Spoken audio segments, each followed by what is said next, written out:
کہ عمران خان صاحب نے ایک معیشت کو جو ہے ایک الگ جسے کہتے ہیں کہ رنگ دیا، اور سمارٹ لاک ڈاؤن اس کی ابتدا تھی، اور اس کو جو ہے ڈاکٹر صاحب نے انڈورس کیا، جو بہت بڑی بات ہے. اور نہ صرف ڈاکٹر صاحب نے انڈورس کیا، دنیا کے 3 بڑے ادارے جیسے اکانومسٹ، بلومبرگ، ان لوگوں نے بھی، اور یو این او ٹائپ کے اداروں نے بھی جو ہے انڈورس کیا. اور جو سب سے امپورٹنٹ بات کی وہ کی کہ اب اکانومیز جو ہیں وہ نالج اکانومی کی بیس پہ ہونے چاہیے، اور وہ جو اکانومی وہی آگے نکلیں گی جو ان چیزوں پہ نالج پہ بیسڈ ہوں گی. اور آئی تھنک یہ کام بھی جو ہے پی ٹی آئی حکومت میں شروع ہو گیا تھا، اگر آپ کو یاد ہو کہ I T export, start ups وغیرہ. بہرحال اس ڈیبیٹ کو آگے لے کے چلتے ہیں. ہمارے اگلے سپیکر ہیں کوئی تعارف کے محتاج نہیں، فارمر ایکس فائنانس منسٹر بھی ہیں، ڈاکٹر سلمان شاہ صاحب. اور ڈاکٹر سلمان شاہ صاحب آج کی صورتحال پہ اپنا کیا جائزہ دیتے ہیں، let's see.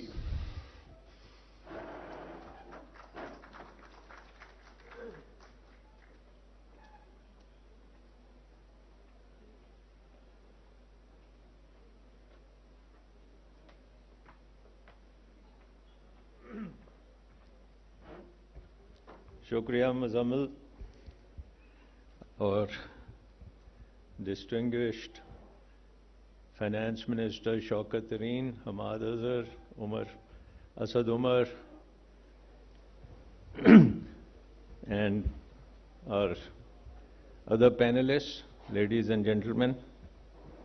It's indeed a great privilege and honor for me to be asked to share my views over here. تو ابھی تک تو I've seen the white paper جو issue کیا ہے. علی خضر had a copy over here. تو اس میں تو ایک پوری کہانی بڑی کلیئرلی سامنے آ جاتی ہے. اینڈ جو حالات اس وقت ہم جس میں آ چکے ہیں اس کی بیک گراؤنڈ تو آپ کو سب کو پتہ لگ گیا ہے. حیرانگی کی بات یہ ہے کہ جو بہت ایکسپرٹس کے طور پر آئے تھے، ایک ایسی حکومت جو کہتے تھے جی ہمارا ایکسپیرینس ہے، اور واقعی ان کا ایک بڑا ایکسپیرینس. اگر آپ دیکھیں پچھلے 50 سال میں تقریباً 23 سال ان پی ڈی ایم کے کنسٹیٹوئنٹ جو پارٹیز ہیں انہوں نے حکومت کی ہے، اور پھر آپ کا تقریباً 20 سال فوجی حکومت رہی ہے، اور پی ٹی آئی کی گورنمنٹ تقریباً 3.5 سال پی ٹی آئی کی گورنمنٹ رہی ہے. اور اس دوران ہم نے دیکھا ہے کہ جو اکانومی کو جس سکنجے میں بند کیا گیا ہے وہ پچھلے 30-40 سال کی ایک لمبی داستان ہے، جس نے ایک ایسی اکانومی بنائی ہے جو کہ جس کو ہم کہہ سکتے ہیں کہ ایک انورڈ لوکنگ اکانومی ہے. راشد امجد صاحب نے کہا کہ یہ اسمبل ان پاکستان اکانومی ہے. میں اس سے بالکل اگری کرتا ہوں کہ جو کچھ بھی بناتے ہیں ہم وہ باہر سے کوئی امپورٹ کر کے بنا کے خود کھا جاتے ہیں. یہ نہیں ہے کہ امپورٹ کر کے اس کو پھر ہم ایکسپورٹ کر دیں، بٹ ہم اسی کو کنزیوم کر جاتے ہیں. اور یہ انورڈ لوکنگ اکانومی جو ہے یہ بڑی امپورٹ ڈیپینڈنٹ اکانومی بنی ہے، اور یہ پچھلے 40 سال میں بنی ہے. اور اس میں سب سے بڑا رول جو ہے اس انورڈ لوکنگ اکانومی میں وہ ہے ہمارا power sector, energy sector. And I am sure Hammad Azhar نے اس کے اوپر پریزنٹیشن دی ہوگی اینڈ ایشوز سارے سامنے آئے ہوں گے. لیکن پرابلم یہ ہے کہ اگر آپ یہ اب اس وقت ہم یہ بجلیاں جو جلا رہے ہیں تو آپ سمجھ لیں کہ ہم ڈالرز میں پے کر رہے ہیں ان ساری بجلی کے لیے، کیونکہ ان کے کارخانے بھی امپورٹڈ ہیں. کیپیسٹی پیمنٹس بھی ہم نے ڈالرز میں دینی ہے، اور وہ کیپیسٹی پیمنٹس جو ہیں وہ ہم دے ہی نہیں سکتے، اتنی زیادہ ہیں. اس کے بعد امپورٹڈ فیول ہے، اس کو بھی ہم افورڈ نہیں کر سکتے. ایل این جی ہو، کولا ہو، آئل ہو، یہ ساری امپورٹڈ ہے، اور اس کو امپورٹ کرنے کے بعد جو بجلی بنتی ہے وہ عوام اس کو افورڈ ہی نہیں کر سکتی. سو اس کے لیے اس کو بہت بڑی آپ کو سبسڈی دینی پڑتی ہے، اور ٹریلینز آف روپیز میں اس وقت آپ کا سرکولر ڈیٹ ہو چکا ہے. اب یہ ایک پاور سیکٹر ایسا سیکٹر ہے جو پاکستان کو گرو نہیں کر سکتا, کیونکہ یہ جو ابھی راشد نے بھی بات کی کہ جب بھی آپ گرو کرنا شروع کرتے ہیں تو یہ سب سے پہلے جو ہے نا آپ کے رستے میں پاور سیکٹر آتا ہے, کیونکہ اس کی جو امپورٹس ہیں وہ آپ اب برداشت نہیں کر سکتے. اور جو پینڈیمک بھی آیا, یوکرین کی جنگ ہوئی, اس نے تو بالکل ہی ہمارا خاتمہ ایک قسم کا کر دیا اکانومی کا. اب صورتحال یہ ہے کہ ہر مہینے ہمارا جو ریزروز ہیں وہ تقریباً $1 بلین سے گر رہے ہیں. 5-6 بلین ڈالر کے جو ریزرو ہیں, جن کو اگر آپ جو اخباروں میں آپ پڑھتے ہیں کہ جی یہ سعودی عربیہ کے ڈپازٹس ہیں یا UAE کی ڈپازٹس ہیں اور چین کے ڈپازٹس ہیں اور وہ ہم خرچ نہیں کر سکتے, اگر ہم ان کو خرچ کر بھی سکیں تو آپ کا 4-5 مہینوں میں یہ ریزروز ختم ہو جائیں گے. اور دوسری طرف آپ اس حکومت کو جب دیکھتے ہیں تو ان کے جو پرائم منسٹر ہیں یا فائنانس منسٹرز ہیں, دوسرے منسٹرز ہیں, ان کی طرف سے ٹوٹل ان ایکشن ہے. کوئی ایکشن لیا نہیں جا رہا کہ یہ جو راٹ ہے, جو یہ گراوٹ ہے, اس کو روکا جائے. اب شوکت ترین صاحب جب فائنانس منسٹر تھے تو ہمارا رسک پریمیم 5% تھا انٹرنیشنل فائنینشیل مارکیٹس میں, اور اس کا مطلب تھا کہ آپ اپنے بانڈ شانڈز فلوٹ کر سکتے تھے, اور ہم نے کیے بھی, اور وہ زیادہ سے زیادہ 4-5% آپ کو زیادہ دینا پڑتا تھا امریکہ کے برابر, یا جس ریٹ پہ امریکہ بورو کرتا تھا اس سے ہمیں یہ رسک پریمیم دینا پڑتا تھا. اس حکومت کے جب فائنانس منسٹر آئے مفتاح اسماعیل صاحب, وہ اس رسک پریمیم کو تقریباً 100% پہ لے کے گئے, اور آپ کے بانڈز جو ہیں وہ 50% ڈسکاؤنٹ ہو رہے ہیں. کریڈٹ ڈیفالٹ سواپس جو ہیں, جس کے اوپر ایک قسم کی انشورنس آپ کے بانڈز کو ملتی ہے, وہ 100% کے اوپر اس کا پریمیم گیا ہوا ہے. میرا نظر میں فائنانس منسٹر کی اگر آپ نے پرفارمنس دیکھنی ہے تو وہ پاکستان کے رسک پریمیم سے آپ دیکھیں, جس میں شوکت ترین کے 5%, مفتاح اسماعیل کے 100%, اور اسحاق ڈار نے پوری کوشش کر لی ہے, وہ نیچے نہیں آیا, وہاں کا وہیں کھڑا ہے وہ رسک پریمیم, اور ہمارے ریزروز جو ہیں ہر مہینے گرتے چلے جا رہے ہیں. اس میں مسئلہ کیا ہے؟ مسئلہ یہ ہے کہ یہ جو کولیشن گورنمنٹ ہے, 13 پارٹیز ہیں, یہ فیصلے نہیں کر سکتی. یہ مشکل فیصلے بالکل نہیں کر سکتے, کیونکہ ان کی ایک غلط فہمی ہے کہ یہ الیکشن میں جانے کے قابل ہیں اگر یہ کچھ نہ کریں, اور اگر انہوں نے کچھ کر دیا تو پھر یہ الیکشنز نہیں کر سکتے. اب یہ جو مرضی کریں, کچھ بھی نہ کریں یا کریں تو کوئی فرق نہیں پڑے گا, انہوں نے الیکشن میں اب ہارنا ہی ہے. اگر آپ نے الیکشن کرنے ہیں تو اس کے لیے پاکستان کی اکانومی تو ہونی چاہیے.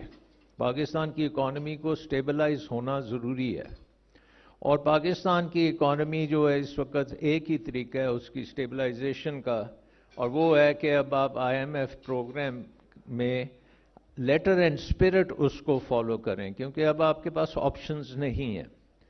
جب تک آپ یہ IMF پروگرام فعال نہیں کریں گے, اور جب تک آپ دوسرے دوست ممالک سے ایکچولی ایگریمنٹس نہیں کریں گے on rescheduling the date we have, چین ہے اس کے ساتھ کرنا بہت ضروری ہے. سب سے بڑے جو بائیلیٹرل ڈیٹ اس وقت چائنا کا ہے, اور چائنا کے بینکوں کا تقریباً $5-6 ارب ان کا بھی ڈیٹ ہے.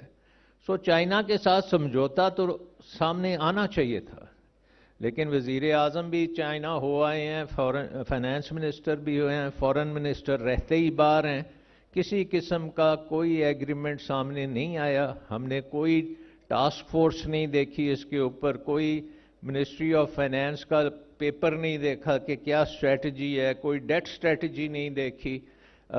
جسٹ جو ہے ہم آہستہ آہستہ پھسلتے جا رہے ہیں اس طرف جہاں سے نکلنا پھر بہت مشکل ہوگا. سو آئی تھنک کہ سب سے پہلی بات تو اب یہ ہے کہ یہ گورنمنٹ کیونکہ پیرالائز ہو چکی ہے, اس لیے ضروری ہے کہ اب آپ کیئر ٹیکر گورنمنٹ کی طرف جائیں اور الیکشنز کو اناؤنس کریں. 90 دن آپ کو ملیں گے کیئر ٹیکر گورنمنٹ کو, اس کو امپاور کیا جائے کہ وہ جو مشکل فیصلے ہیں وہ تمام کر لے, اور آئی ایم ایف پروگرام کے علاوہ بھی جو کام کرنے ہیں وہ بھی کریں. اور مجھے پورا یقین ہے کہ اگر 90 دن کے بعد الیکشنز ہو جاتے ہیں تو پھر جو جیتے گا وہ تیاری کر کے آئے گا, اور یہ نہیں ہوگا کہ وہ جو بھی گورنمنٹ آئے گی کہ وہ پریپیئرڈ نہیں ہوگی فار دس. اور اس لحاظ سے میرا خیال پی ٹی آئی جو ہے وہ سب سے اس وقت ایکسپیرینسڈ ہے اس معاملے میں, کیونکہ ہم نے یہ ساری چیزیں دیکھی ہیں اور ان پہ کام کی ہے اور مشکل فیصلے بھی کیے ہیں. اور ہم نے پتہ ہے کہ اب اگر آپ نے پاکستان کی اورینٹیشن بدلنی ہے, from an inward looking economy آپ نے ایک آؤٹ ورڈ لکنگ اکانومی بنانی ہے اور ایک ایکسپورٹ اکانومی بنانی ہے, تو ہمیں پتہ ہے کہ کیا ریفارمز چاہیے ہمیں. سب سے پہلے تو ہے کہ I M F programme in place ہونا بہت ضروری ہے. دوسرا ہے کہ ہمیں اپنے قرضے جو ہیں ان کو ری شیڈیول کرانا بہت ضروری ہے تاکہ ایک مناسب ٹائم ملے جس میں ہم اس کو سروس کر سکیں. اور تیسری چیز جو ہے میں نے جو پہلے بات کی کہ انرجی سیکٹر کو ہمیں انڈیجنائز کرنا پڑے گا, ڈومیسٹک سورسز آف انرجی پہ جانا پڑے گا, وچ مینس کہ بیسکلی ہائیڈل پاور, تھرمل جو ہے وہ تھر کے اوپر ہو, اور جو آپ کی سولر پاور ہے وہ ہو جس کی امپورٹڈ فیول سے ہماری جان چھٹے. ان تمام چیزوں کے بعد ہم نے پاکستان کو اگر اس کی اورینٹیشن بدلنی ہے تو ہماری جو اکانومی ہے اس کو آپ کو ڈائیورسفیکیشن میں لے کے جانا پڑے گا. یعنی کہ اگر ہماری ایکسپورٹس اس وقت صرف ٹیکسٹائل انڈسٹری ہے اس کے اوپر ہمارا انحصار ہوتا ہے, تھوڑا بہت چاول ہم کر لیتے ہیں, لیکن اگر آپ نے واقعی ایک ایکسپورٹ اورینٹڈ انڈسٹری بنانا ہے, انڈسٹری اکانومی بنانی ہے, تو آپ کو ڈائیورسفیکیشن کی بہت ضرورت ہے کہ بہت زیادہ ڈفرینٹ سیکٹرز جو ہیں اس میں آپ کی مہارت ہونی چاہیے کہ آپ دنیا کی مارکیٹس میں جا سکیں.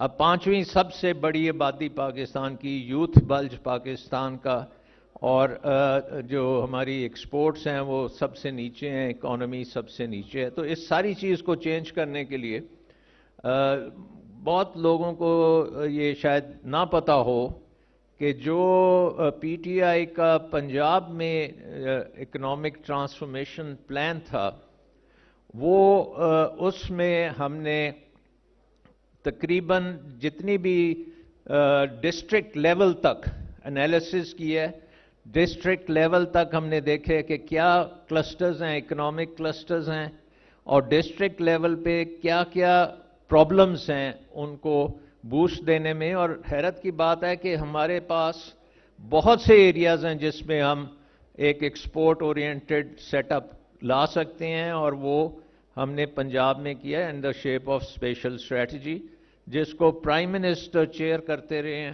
پرائم منسٹر نے پورا سپورٹ کیا ہے, لیکن ہماری بیوروکریسی اس میں اتنی آن بورڈ نہیں تھی. سو ہمیں اب یہ بھی پتہ ہے کہ بیوروکریسی جو ہے اس کے انسینٹیوز کیا ہونے چاہیے تاکہ یہ ریفارم پروسیس کو آگے لے کے چل سکے. اور اس کے ساتھ ساتھ ہماری جو پولیٹیکل لیڈرشپ ہے اس کو بھی آپ نے کیسے موبلائز کرنا ہے کہ وہ اکنامک ڈیسیجن میکنگ میں پولیٹیکل جو پہلو ہیں اس کو ذرا پیچھے لے کے جائیں, اور اکنامک پوائنٹ آف ویو سے PSDP بھی کریں, اینیول ڈیولپمنٹ پروگرامز بھی کریں, اور پبلک پرائیویٹ پارٹنرشپس بھی کریں. اور ہمیں یہ بھی پتہ ہے کہ جو سفید ہاتھی ہیں جو پاکستان کی اکانومی کو اس وقت چوس رہے ہیں, ان کو پرائیویٹائز بھی کرنا ہے, اور پرائیویٹائز کر کے وہ پیسوں سے اپنے قرضوں کو بھی ہٹانا ہے. سو آئی تھنک ہمارا ایجنڈا بڑا کلیئر ہے, and amongst all the political parties ان پاکستان, پی ٹی آئی کی ویژن, پی ٹی آئی کی ڈٹرمنیشن, پی ٹی آئی کے پلاننگ, پی ٹی آئی کی ٹیم, آئی تھنک اس وقت اور کوئی آپ کو اس سے بہتر ٹیم پاکستان میں نہیں ملے گی. And this is what we have to take forward. And اگلے الیکشنز کے بعد اگر اللہ نے کو منظور ہوا and we get a good P T I government, 5 سال میں پاکستان کی اکنامک ٹرانسفارمیشن ہو جائے گی, کیونکہ پاکستان کو ریفارمز کی بہت زیادہ ضرورت ہے. صرف ایک پاپولر گورنمنٹ وہ ریفارمز کر سکتی ہے, اور جب میں ریفارمز کی بات کرتا ہوں تو گورننس کی ریفارمز جو ہیں اس کے سر فہرست ہیں.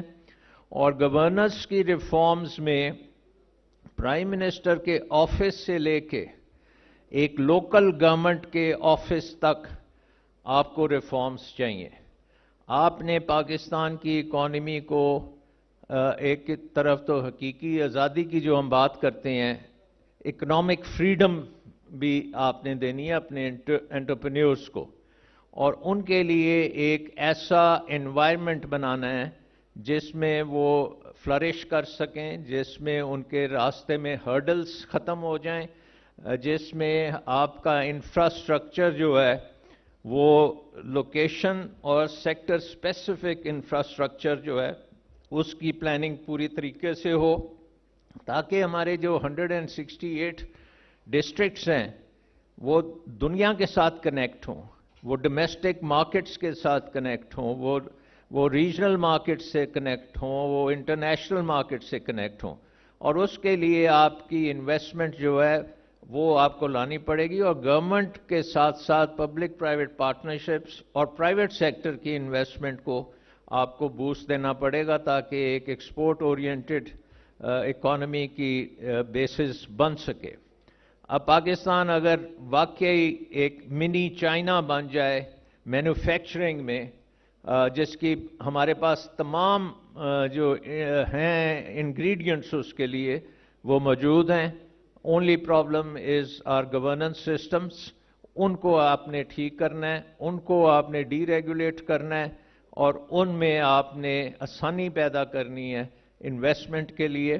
And so I think we are ripe at this time کہ going from the worst in the world to the best in the world is possible, and that is only going to happen if PTI comes in the next elections, اور ہم جو programmes لے کے آئیں گے پھر we'll be accountable for that.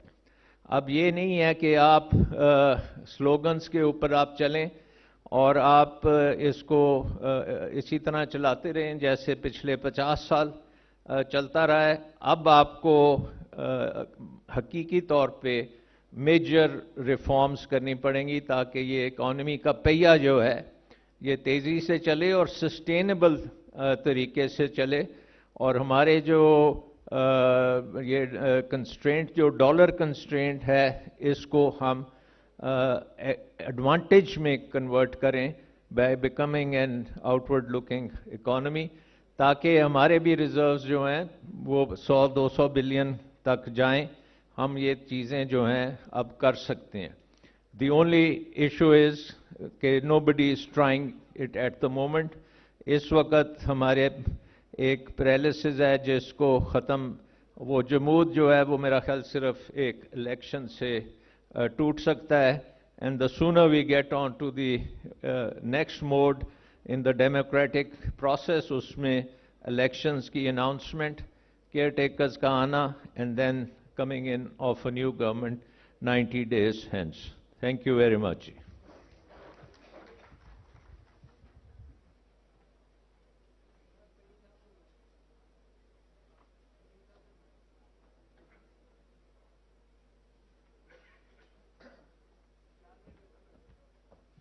شکریہ doctor سمان شاہ صاحب. اور جو سب سے امپورٹنٹ بات جو ڈاکٹر صاحب نے بولی کہ from the worst to best جو ہے ہم کر سکتے ہیں، یہ ہم نے کووڈ میں بھی کر کے دکھایا تھا. مجھے جب یہ ڈاکٹر صاحب نے بات بولی تو اسی وقت امیڈیٹلی میرے دماغ میں فواد چودھری کا پچھلے ہفتے کا سٹیٹمنٹ تھا کہ کیا پاکستان کو بنا دیا فرام ٹورزم ٹو ٹیررزم. بہرحال ڈاکٹر صاحب نے جو ہے بڑا جیسے کہتے ہیں کہ کریڈٹ دیا پی ٹی آئی کو. 23 سال کہا کہ پی ڈی ایم نے حکومت کی، پچھلے 20 سال جو ہے آرمی نے کی اور 3.5 سال پی ٹی آئی نے کی، لیکن ان ساروں میں سب سے ایکسپیرینس گورنمنٹ جو ہے وہ پی ٹی آئی کی تھی. Thank you very much doctor صاحب. اور ڈاکٹر صاحب نے جو ہے ایک اور بات کہی کہ پاکستان کے انہوں نے رسک ہائی لائٹ کر دیے اور بڑے کیئرفلی اور بڑے دبے الفاظوں میں بتا دیا ہے کہ آگے کس طوفان کا اس معیشت کو سامنا ہے، جس میں انہوں نے ریزروز کی بات بھی کی، قرضوں کی بات بھی کی اور ایک چھوٹا سا وے فارورڈ بھی دیا. یہی چیز اب میں دعوت دوں گا شوکت ترین صاحب، former finance minister Pakistan P T I اور سینئر جو معاشی ٹیم کی جو ہے قیادت بھی کر رہے ہیں. یہ جو ہے شوکت صاحب جو ہے وائٹ پیپر پریزنٹ کریں گے کہ کس طرح پی ٹی آئی نے حکومت لی اور کہاں چھوڑ کے گئی. اوور ٹو شوکت ترین صاحب.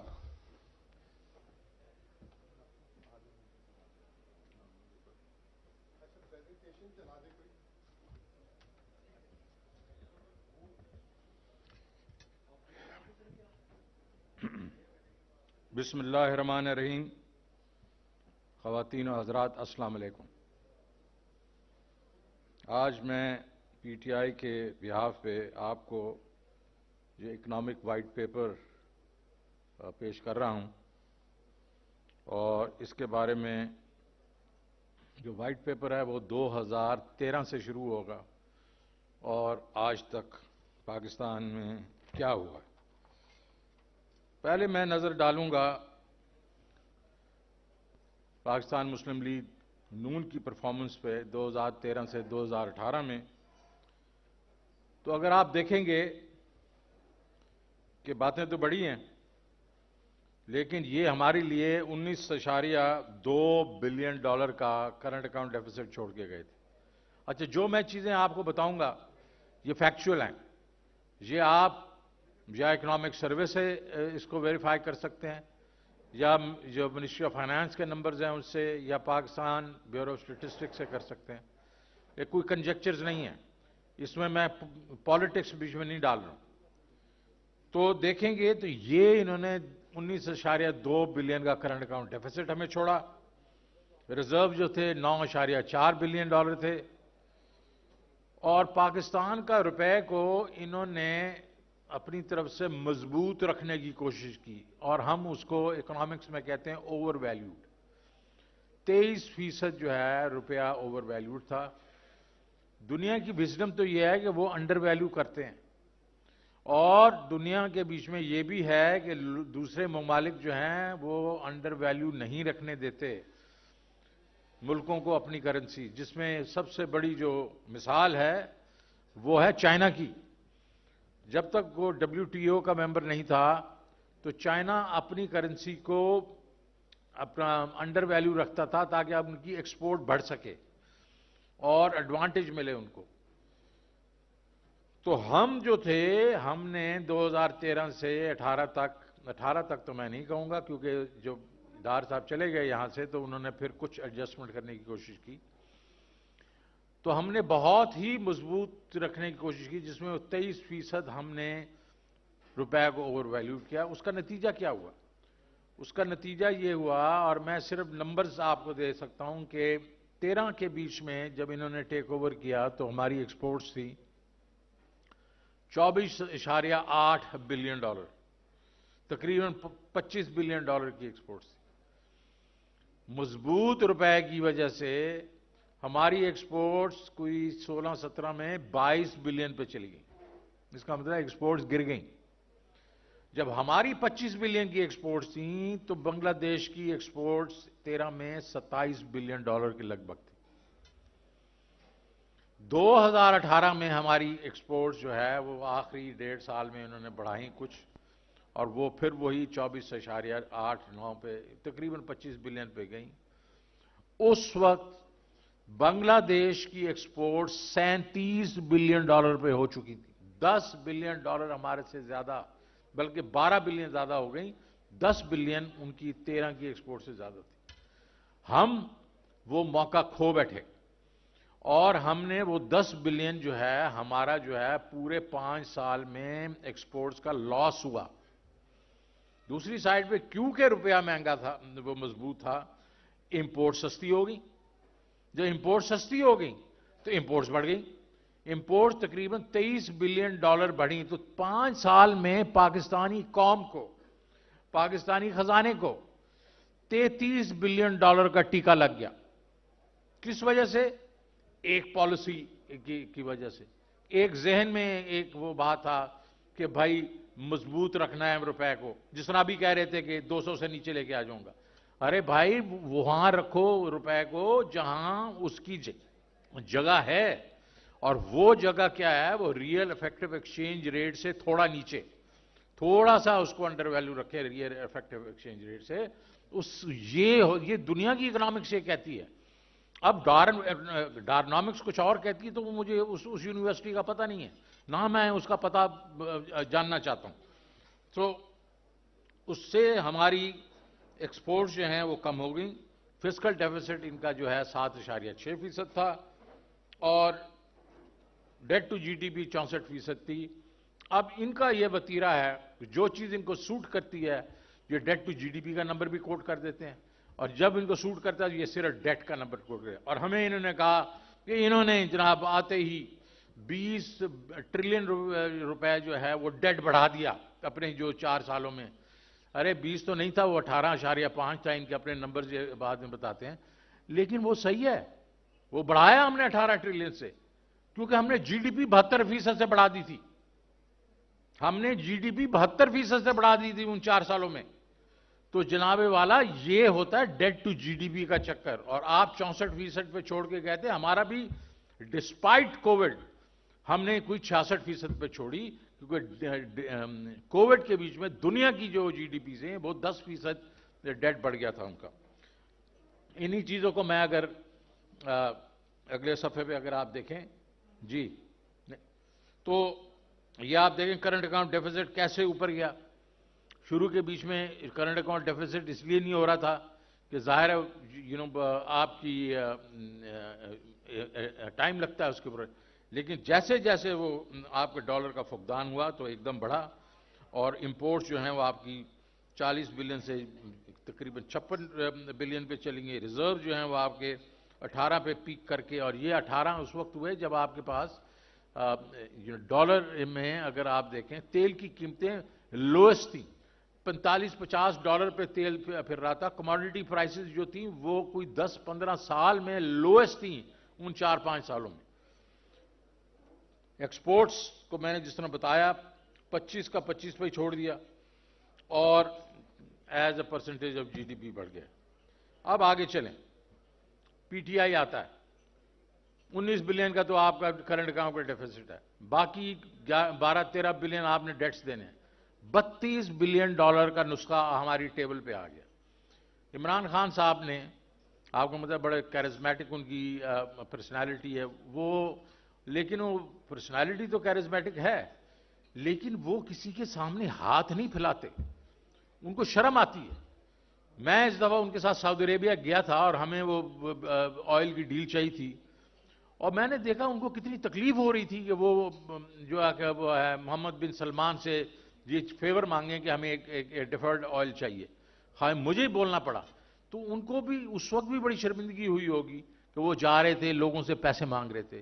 انہوں نے لیکن کوشش کی، ملک کی خاطر کوشش کی، لیکن وہ اتنے پیسے نہیں ہوئے. اور اس وقت اسد عمر صاحب تھے فائنانس منسٹر، وہ ادھر بیٹھے ہوئے ہیں، کہ کتنی انہوں نے تگ و دو کی. تو چائنا گئے، وہ یو اے ای گئے، وہ سعودی عربیہ گئے، وہ ملیشیا گئے، ترکی گئے، ہر جگہ گئے، لیکن وہ کافی نہیں تھے. اور پاکستان کو آئی ایم ایف کا پروگرام لینا پڑا. اب آپ آئی ایم ایف کی بھی بات سن لیں. آئی ایم ایف جو ہے وہ ویسٹرن ممالک کے ساتھ ایسوسیٹڈ زیادہ ہے، کیونکہ ان کے ووٹس وہاں زیادہ ہیں.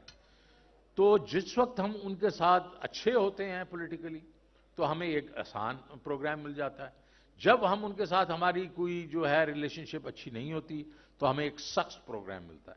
میں نے جو پروگرام نیگوشیٹ کیے تھا 2008 میں تو وہ بڑا آسان پروگرام تھا. مجھے انہوں نے 5 ٹائمز انہوں نے میرا کوٹا دے دیا اور فرینکلی اس میں میں نے $11.5 ارب کا میں نے پروگرام لے لیا اور بڑے آسان شرائط پہ لے لیا. اب فرنٹ 40% مجھ میں مل گیا کیونکہ ہم وار آن ٹیرر میں ان کے ساتھی تھے اور وہ ہمیں وہ فیور کرنا چاہتے تھے. اس دفعہ ہم ان کے اس میں نہیں تھے. ہم کہہ رہے تھے کہ ہم تمہاری جنگ نہیں لڑیں گے, ہم جو ہے ہماری انڈیپینڈنٹ پالیسی ہوگی. تو وہ انہوں نے ہمیں سخت پروگرام دیا اور اس پروگرام کے بیچ میں ڈسکاؤنٹ ریٹ جو ہے 100 بیسس پوائنٹ 3.2% بڑھا دیا. انہوں نے الیکٹریسٹی بڑھا دی, گیس ٹیرز بڑھا دیے اور فسکل ڈیفیسٹ کو انہوں نے کہا 7.6 میں نے جو بتایا آپ کو, انہوں نے کہا اس کو تم 5.5% پہ لے کے آؤ ایک سال میں. اور ریونیو جو ہے وہ 3.60 ٹریلین سے 5.5 ٹریلین کرو ایک سال میں. یہ کبھی ہوا ہے پاکستان میں؟ لیکن انہوں نے کہا کرو. تو اس کی وجہ سے جو آپ کی گروتھ ریٹ تھی وہ 1.5% پہ آ گئی, آپ کی انفلیشن 10.5% پہ چلی گئی اینڈ سونے پہ سہاگا کووڈ آ گیا. اب کووڈ جب آیا تو عمران خان صاحب نے اپنے جو انہوں نے ایک لیڈرشپ دکھائی اور ہمارے حکومت کے اندر اور ہمارے جو سندھ کی حکومت تھی اور باقی بھی لوگ تھے وہ یہ کہہ رہے تھے کہ آپ یہ کر کیا رہے ہیں, یہ سلیکٹیو لاک ڈاؤن جو ہیں, سمارٹ لاک ڈاؤنز ہیں. لیکن انہوں نے کیا کہا, انہوں نے کہا وہ دہاڑی دار جو ہے اس کا کیا بنے گا میں اگر پورا کمپلیٹ لاک ڈاؤن کروں. جو روز کا روز کماتا ہے اپنے گھر اپنے بچوں کا پیٹ پالتا ہے اس کا میں کیا کروں گا. انہوں نے کہا نہیں, کمپلیٹ لاک ڈاؤن نہیں ہوگا, سمارٹ لاک ڈاؤن ہوگا. اور یہاں میں کریڈٹ دوں گا NCOC جس کے چیئرمین یہاں بیٹھے ہوئے ہیں اسد عمر صاحب کو, اور اسد عمر صاحب کو اور ان کی ٹیم کو کریڈٹ جانا چاہیے کہ انہوں نے ایسے طریقے سے کووڈ کو ہینڈل کیا. سم آف دی لوسٹ کیجولٹیز جو ہے دنیا کے بیچ میں, اور 3 اداروں نے سراہا. اس میں آپ ورلڈ بینک بھی ہیں, WHO ہے اور اس کے بعد اکانومسٹ ہے, سب نے تعریف کی. انہوں نے کہا یہ ٹاپ 3 ملکوں کا جو پرفارمنس ہے اس میں پاکستان ایک ہے. اور اس وقت اس کے دوران خان صاحب, اگلی سلائیڈ چلیں, خان صاحب نے کیا کیا. خان صاحب نے اس وقت انویسٹ کرتے رہے, ہر اس جگہ انویسٹ کرتے رہے جس میں امپلائمنٹ تھی, ایگریکلچر میں, کنسٹرکشن کے بیچ میں, آپ کی انڈسٹری کے بیچ میں, لوکل انڈسٹری میں, اس میں وہ انویسٹ کرتے رہے. ٹیکس مشینری کو انہوں نے ایک قسم سے ہماری جو ٹیکس مشینری آپ کو پتہ ہے FBR کے بارے میں تو ہم ساروں کے ویوز ہیں, اس کو انہوں نے کہا کہ یہ اس طرح ٹیکسز جو ہیں اکٹھے نہیں ہوتے, آپ ٹیکنالوجی یوز کریں, آپ ٹیکنالوجی یوز کریں. تو وہ پروگرام شروع ہو گئے. تو ابھی آپ انہوں نے بتایا ہوگا کہ انرجی کے اوپر حماد صاحب نے کہ جو یہ کیپیسٹی پیمنٹس ہمیں کرنی پڑ رہی تھیں وہ اس لیے کہ آپ نے امپورٹڈ فیول کے اوپر وہ لگا دیا, اس کے اوپر میں نہیں زیادہ بحث کروں گا. اس کی وجہ سے جو کیپیسٹی پیمنٹس ہم پے کر رہے تھے تو انفلوز جو تھیں وہ 450-500 ارب کی تھیں شروع کے بیچ میں, جو 2018 میں 19 میں, اس کو مطلب 100 ارب سے کم پہ لے کے آ گئے حماد اظہر صاحب. اور اس سال وہ جو ہے اس میں مطلب ہم نے سرکولر ڈیٹ کو کم کر دینا تھا 200-300 ارب روپے سے. یہ سارا کچھ ہو رہا تھا اس وقت. اور باقی ایک چیز میں کہنا چاہوں گا کہ ہم جب گرو کیا ہم اس ادوار میں ہم نے گرو کیا جب ہم نے امریکہ کے ساتھ ان کی لڑائیاں لڑی ہیں. ایوب خان نے سیٹو سینٹو میں ہمیں گھسیٹ دیا, اور آپ کو معلوم ہے U2 جب گرایا گیا تھا روس کے اندر تو انہوں نے ہمارے بڑا بیر کے اوپر کراس لگا دیا تھا. انہوں نے کہا اگر جنگ ہوگی تو پہلے جو جائیں گے نیوکلیر ویپن ان میں سے ایک یہاں جائے گا. لیکن وہ ہم لوگ ساتھی بن گئے, اس کی وجہ سے ہمیں ڈالر ملتے تھے, جب ڈالر ملتے تھے تو ہماری گروتھ ہوتی تھی. دوسری دفعہ ہم افغانستان کی وار میں گھس گئے 79 کے اندر. ہمارا کیا کام تھا یار, یہ ان کا روس کا جھگڑا تھا, ان کے ساتھ امریکہ اور سعودی اگر ان کا جھگڑا تھا، ہمارا ان کے ساتھ کیا جھگڑا تھا؟ لیکن ہم اس میں گھس گئے اور اس کی وجہ سے پھر ہمیں ڈالر شالر مل گئے، ہم نے F-16 تو لے لیے، لیکن ایک کانٹینیوس یہ پرپیچول جنگ کے بیچ میں ہم شریک ہو گئے، اور اس کا ظاہر ہے ابھی جو ہمارے جو ہے مطلب 80,000 تو ہم شہید ہو چکے ہیں ہمارے لوگ، اور 150 ارب ڈالر تو ہم اس میں اور وار اور ٹیرر میں ہم کھو چکے ہیں۔ تو اس وقت بھی ہمیں پیسے مل گئے، اب پھر مشرف صاحب نے ہمیں وار اور ٹیرر میں گھسیٹ دیا۔ تو ان سائے ادوار میں ہماری جو ہے گروتھ وہ 5 سے 6%، 6.5% بھی گئی ہے۔ اس کے علاوہ صرف عمران خان صاحب کی جو آخری 2 سال، یاد ہے کہ پہلا سال تو IMF نے ہمیں گرایا، دوسرے سال میں کووڈ آیا، تیسرے اور چوتھے سال میں گروتھ ریٹ 5.74 اور 6%، یہ 17 سال میں سب سے زیادہ گروتھ ریٹ تھا جی ڈی پی کا۔ اس کے بعد جو ایگریکلچر کا گروتھ ریٹ سب سے زیادہ تھا، انڈسٹری کا گروتھ ریٹ سب سے زیادہ تھا، اور سروسز کا گروتھ سب سے زیادہ تھا۔ ہائیسٹ ایکسپورٹس تھیں، 32.5 بلین کی ایکسپورٹس ہم نے کی، ایک سال میں 28% بڑھایا، ریکارڈ گروتھ تھی۔ اس کے بعد highest ever remittances 31 billion dollar, یہ کہاں چھوڑ کے گئے تھے؟ 19.5 بلین پہ، یہ 31 بلین پہ چلے گئے۔ ٹیکس کلیکشن جو 100 ارب تھی، اس کو 6.15 ٹریلین کیا، اور ایک سال میں 4700 سے 6.15 پہ گیا۔ اس کا مطلب ہے ایک سال میں تقریباً 1500 ارب روپے کی ٹیکس کلیکشن زیادہ ہوئی، ریکارڈ ہے۔ اور نئی جابز 55 لاکھ نئی جابز لے کے ہم آئے۔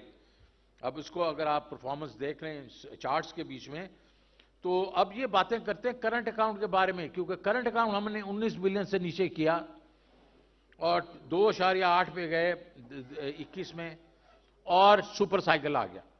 جب سپر سائیکل آیا تو صرف 4 اگر اس میں آئٹمز لے لیں، تیل، خوردنی تیل، کوئلہ اور ویکسینز، یہ اگر آپ نکال دیں اس میں سے جو اس میں انکریز ہوا ہے، تو 3 بلین ڈالر کی صرف کرنٹ اکاؤنٹ گروتھ ہے۔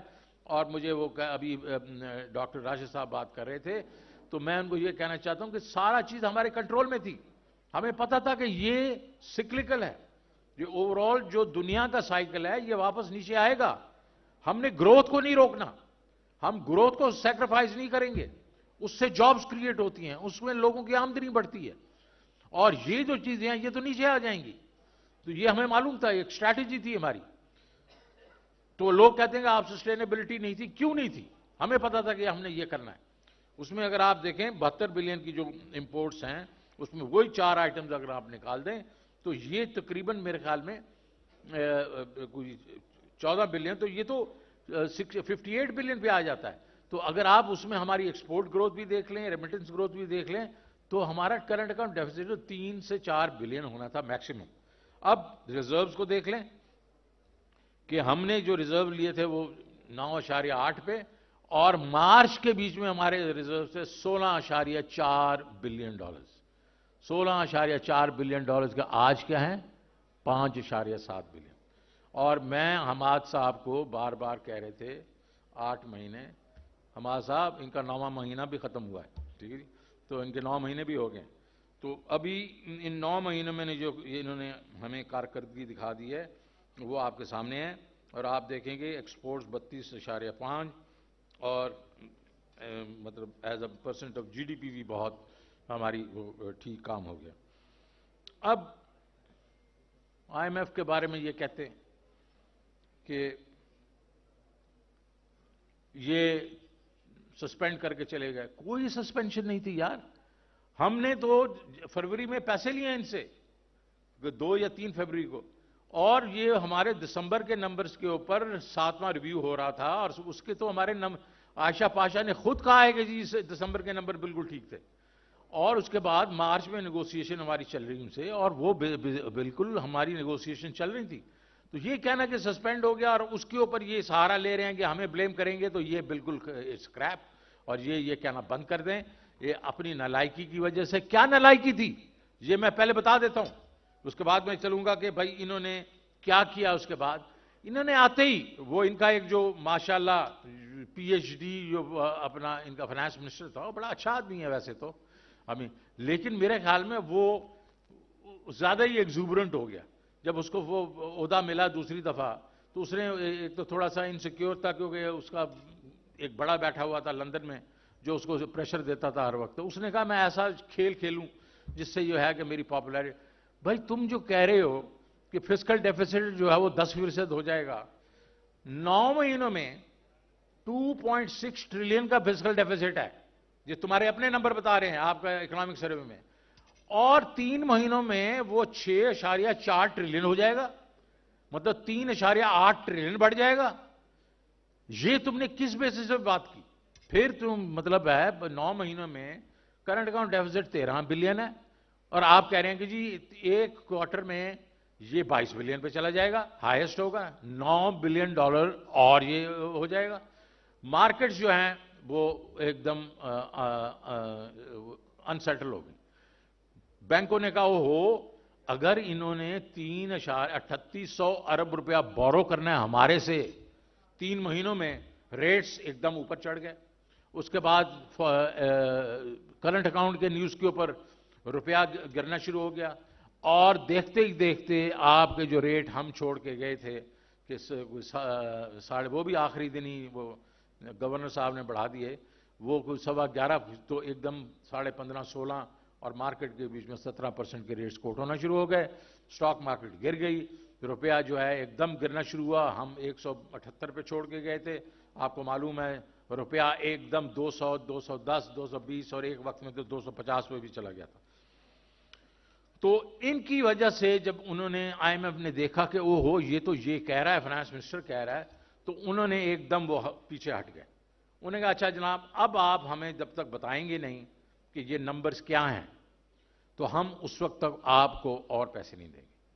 تو ہماری وجہ سے آئی ایم ایف نے نہیں رکے, وہ ان کی جو ان لوگوں نے ارریسپانسبل ٹاک کی اس کی وجہ سے انہوں نے کہا کہ ٹھہر جاؤ, آپ اپنا پہلے بجٹ بنا کے ہمیں دو, ہمیں پھر ہم بجٹ کے بعد آپ کو پیسے دیں گے. وہ ہمارے اس کی وجہ سے نہیں تھا, وہ ان کی اپنی جو ہے ارریسپانسبل ٹاک. اگر ہم اب دیکھتے ہیں کہ پی ڈی ایم جب آئی اپریل میں تو انہوں نے کیا کیا, انہوں نے جو میں نے آپ کو بتایا کہ انہوں نے ریٹس بڑھا دیے, ایکسچینج ریٹ گر گیا, ڈالرز گرنا شروع ہو گئے, یہ ایل سی نہیں کھول رہے تھے. اس کی وجہ سے ابھی آپ دیکھیں مہنگائی جو ہے وہ جو آپ کی سی پی آئی ہے وہ 25% پہ چلی گئی, 27 پہ گئی, ابھی 25.2% پہ ہے, اور ایس پی آئی جو 45% پہ چلی گئی. بزنسز بند ہونا شروع ہو گئی, ایگریکلچر کا بیڑا غرق ہو گیا. تو اب آپ کی جو 6% کی گروتھ تھی وہ اس سال میں پریڈکٹ کر رہا ہوں نیگیٹو ہوگی. یہ تو کہہ رہے ہیں 1-1.5% ہے, نہیں, یہ نیگیٹو گروتھ ہوگی. کیونکہ اگر آپ کی ابھی آگے میں نمبرز بتا رہا ہوں, اگر لارج اسکیل مینوفیکچرنگ جو ہے وہ 7.5%, 7.25% نیگیٹو ہے نومبر میں, تو وہ کدھر سے اب اگر مینوفیکچرنگ ہی نیگیٹو ہے, ایگریکلچر تو پہلے ہی نیگیٹو ہے, فلڈز بھی آ چکے ہیں, یہ کہاں سے پازیٹیو گروتھ دکھائیں گے آپ کو؟ آپ اگر دیکھیں ایکسپورٹس پیک کر کے 3.1 بلین پر منتھ, اب ایکسپورٹس تقریباً 2.2 پہ آ چکی ہے. آپ دیکھیں گے یہ اور گرے گی, کیونکہ ٹیکسٹائل جو کہ 64% ہے آپ کی ایکسپورٹ انڈسٹری کا, وہ بند ہو رہی ہے. 15 لاکھ آدمی جو ہے بے روزگار ہو گیا ٹیکسٹائل انڈسٹری سے, باقی انڈسٹریز بند ہو رہی ہیں. تو کہاں سے آپ جو ہے وہ ایکسپورٹس جو ہے اس کو پازیٹیو کریں گے؟ اور اس نے آپ نے دیکھا کہ پچھلے مہینے وہ نیگیٹو ہو گئی ہیں, 9% تو ویسے ہی نیگیٹو ہو گئی. آپ کی ریمیٹنسز نیگیٹو ہو گئی ہیں, کیونکہ آپ کے جو ہیں وہ 3 ریٹس ہیں. اور جو یہ جو ریمیٹنسز کیا ہیں, یہ ریمیٹنسز جو ہیں یہ ورکرز اپنے گھر گھرستی کے لیے پیسے بھیجتے ہیں. یہ انویسٹر نہیں بھیج رہا آپ کو پیسے, یہ پاکستانی وہ بھیج رہے ہیں جو اپنے گھر گھرستی کے لیے بھیجتے ہیں. اس کو اگر $200 پہ 8,000 روپے کا اگر فرق آ رہا ہے تو وہ بینکوں کے تھرو کیوں بھیجے گا؟ تو کیا ہو رہا ہے پچھلے 3-4 مہینوں میں؟ آپ کے ریمیٹنسز گر رہی ہیں, آپ کا حوالہ کے تھرو پیمنٹ زیادہ ہو رہی ہیں جس کا آپ کو کوئی فائدہ نہیں ہو رہا. آپ کا انفلیشن میں نے آپ کو بتا دیا ریکارڈ ہے. اس کے بیچ میں آٹا, الیکٹریسٹی, پیٹرولیم, یہ کھانے پینے کی چیزیں 44 روپے پہ جناب فی کلو جناب میں چھوڑ کے گیا تھا مارچ کے بیچ میں. آپ کا پیاز ایک بیسک چیز ہے, آٹا ایک بیسک چیز ہے.